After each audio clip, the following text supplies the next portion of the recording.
Waktu lalu Mama Berta mendapatkan pesan dari pihak apartemen Alan. Pesan itu mengatakan bahwa semua barang milik Ivana ada pada mereka. Ivana benar-benar kecewa saat mengetahui isi pesan tersebut. Padahal rencananya dia akan menggunakan semua barang-barangnya itu sebagai alasan agar bisa kembali bertemu dengan Alan, tapi ternyata semuanya jadi kacau seperti ini. Mama tidak perlu mengantarku, biar aku sendiri yang mengambil semua barang itu, ucap Ivana. Dia juga ingin pamit sekaligus. Mungkin saja keberuntungan akan berpihak padanya, tanpa sengaja akan bertemu dengan Alan di lobi apartemen. Benar mau pergi sendiri. Mama tidak sedang sibuk, jika mau akan Mama temani. Tidak usah Ma, aku sekalian pamit saja. Setelah mengambilnya barang-barangku di apartemen Alan aku akan langsung pulang. Maafkan Alan ya nak, Alan benar-benar tidak sopan karena menitipkan semua barang-barangmu di pihak apartemen. Tidak apa-apa Ma, dia hanya sedang kesal. Aku yakin lambat laun dia juga akan mulai menerima keberadaanku. Aku hanya perlu bersabar. Kamu memang anak yang sangat baik, balas Mama Berta. Dia bahkan mengelus puncak kepala Ivana dengan lembut. Karena ada Ivana dan Aileen, kini Mama Berta jadi membandingkan di antara keduanya.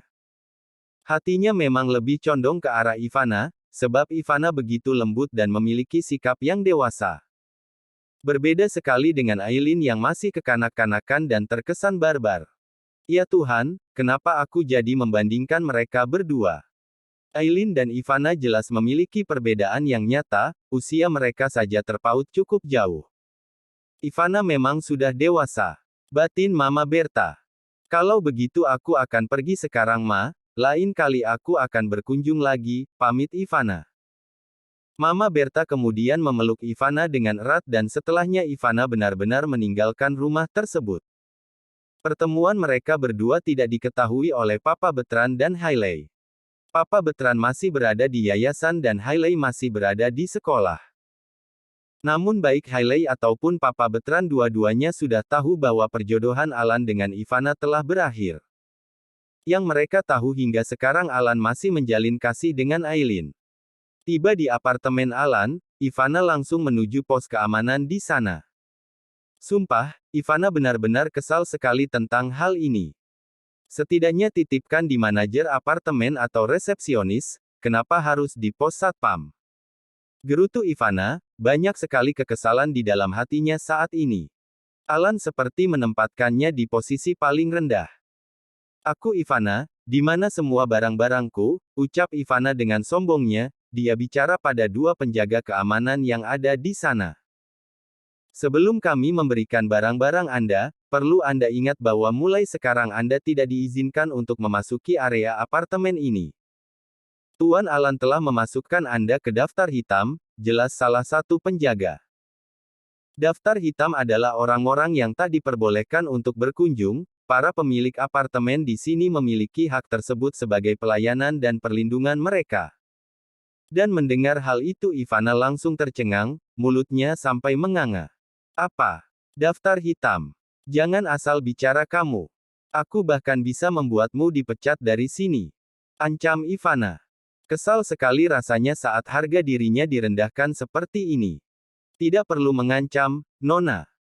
Lebih Anda segera pergi, jawab sang penjaga, tidak merasa takut sedikit pun, sebab dia telah bekerja sesuai dengan prosedur. Dia juga segera menyerahkan semua barang-barang milik wanita tersebut. Sebuah tas dengan isi yang masih lengkap. Ivana menerimanya dengan kasar, tanpa ada kata lagi dia pun segera mengambil mobilnya di basement. Tadi Ivana datang ke sini dengan taksi. Kamu sungguh keterlaluan Al, baru kali ini aku begitu berusaha untuk mendapatkan seorang pria, gumam Ivana, bibirnya tersenyum miring. Tiap perlakuan buruk yang dia terima justru membuatnya makin bersemangat untuk mendapatkan Alan. Pria seperti Alan akan sangat melayaninya jika sudah jatuh cinta. Ketika mulai meninggalkan apartemen tersebut, Ivana tidak sadar jika dia mulai diikuti oleh salah satu penjaga bayangan Aileen. Siang menjelang sore itu suasana hati Ivana begitu buruk, jadi dia putuskan untuk mendatangi sebuah bar. Kafe yang menyediakan minuman beralkohol yang disajikan oleh bartender. Siang-siang begini dia sudah mendatangi tempat tersebut. Membuat penjaga Aileen langsung tersenyum miring, mudah sekali untuk mengembalikan barang wanita tersebut, yaitu obat perangsang. Ada apa? Siang-siang begini mengajakku bertemu di tempat seperti ini, ucap teman Ivana, Agnes. Dalam perjalanan Ivana datang ke sini tadi dia menghubungi Agnes untuk bertemu di tempat ini. Rencanaku gagal lagi, begitu sulit untuk mendekati pria itu, balas Ivana. Agnes juga tahu tentang perjodohan Ivana dan Alan, tahu juga bahwa perjodohan itu batal karena Oma Hazel sudah lebih dulu meninggal sebelum pernikahan berlangsung. Agnes juga tahu bahwa Ivana berencana mendapatkan Alan dengan menggunakan bantuan obat perangsang. Dan mendengar keluh kesah Ivana, Agnes justru tertawa kecil. Tentu saja sulit, karena pria itu bukan pria sembarangan. Jika aku memiliki kesempatan aku juga ingin mendapatkannya. Kurang ajar, balas Ivana, dia menatap sinis pada Agnes.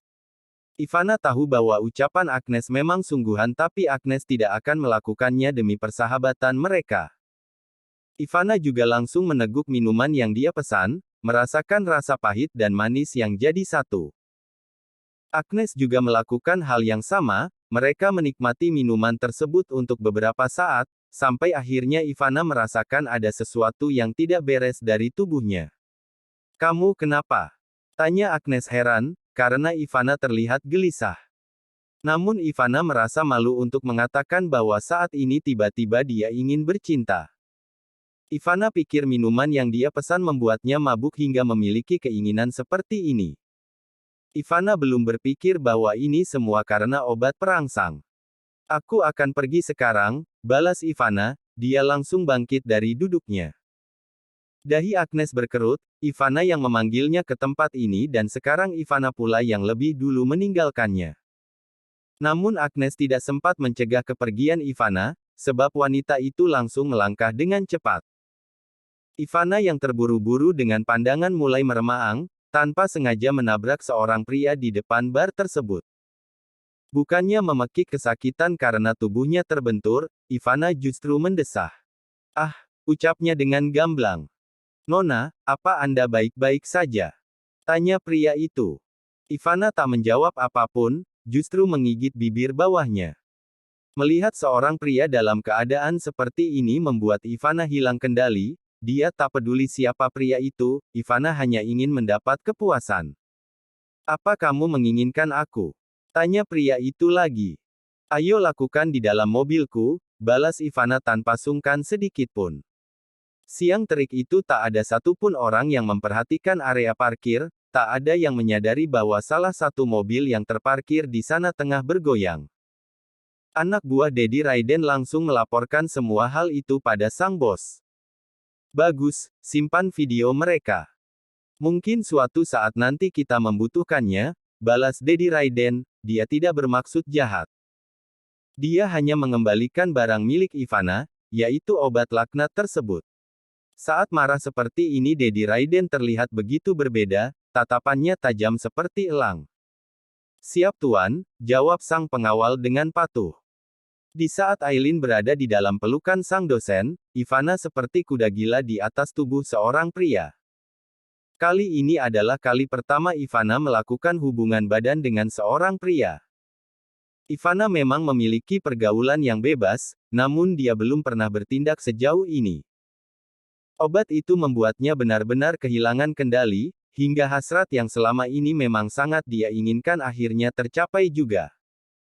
Namun Ivana pikir dia akan melewati semuanya dengan Alan, tapi ternyata justru dia lakukan dengan pria asing yang entah siapa. Lebih dari 1 jam mereka bercumbu, sampai akhirnya Ivana terjatuh lelah. Tak sadarkan diri di dalam mobil tersebut dengan tubuh yang masih telanjang bulat. Saat Ivana sadar dia hanya seorang diri di dalam mobil tersebut. Sid. Art. Sialan, makinya pada takdir yang baru saja terjadi. Semua kenangan itu dia ingat dengan sangat jelas, meskipun Ivana tak bisa mengingat dengan siapa dia bercinta. Ini bukan mabuk, seseorang pasti memberikan obat perangsang. Kesal Ivana. Dulu dia tidak berpikir jauh saat hendak memberikan obat itu pada Alan, namun saat ini dia sendiri pun mengutuk obat tersebut. Dengan memunguti bajunya sendiri di dalam mobil, Ivana bahkan sampai menangis. Art. Pekiknya lagi, saking kesalnya dengan semua yang terjadi. Menjelang jam 5 sore Aileen bersiap untuk pulang, sejak siang tadi dia telah hanya menghabiskan waktu dengan sang dosen. Kini daya baterainya seolah telah terisi dengan penuh. Besok pagi Bapak ke kantor kan? Tanya Aileen, bajunya yang tadi basah semua kini sudah kering. Sudah bisa Aileen gunakan untuk pulang. Besok-besok jangan gunakan baju seperti itu lagi. Jika tidak sengaja terkena tumpahan air bajumu jadi transparan, balas Alan. Tapi aku suka baju ini, modelnya bagus, bahannya lembut dan dingin.